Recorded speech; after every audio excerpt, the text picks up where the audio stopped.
Basically everybody who comes on retreat, it's because somewhere they know they need some healing. You don't just show up because everything just feels hunky-dory. For some of us, it can be real depression, which I've experienced. I know when I was depressed, I felt like there was a fog between me and the world. Just kind of a fog, a blanket. I couldn't actually come fully into contact with the world. Everything was blunted.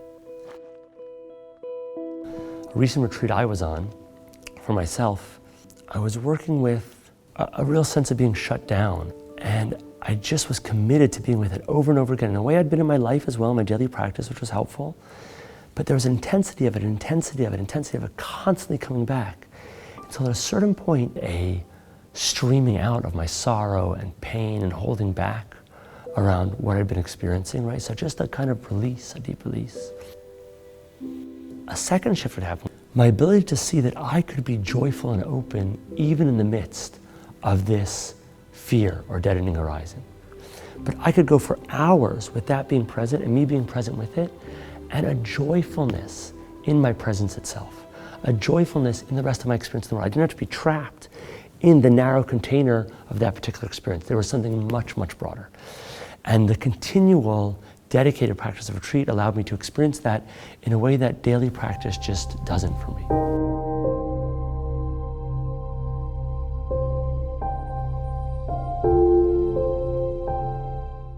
Starting that process of waking up, we're just going to be walking and sitting and smelling and tasting and seeing and feeling moment by moment. That's all we'll be doing. It's really simple. And it will be liberating. And the world will come alive to our senses. Franz Kafka wrote, "You do not need to leave your room. Remain sitting at your table and listen. Do not even listen. Simply wait.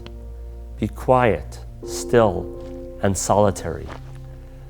The world will freely offer itself to you to be unmasked. It has no choice. It will roll in ecstasy at your feet."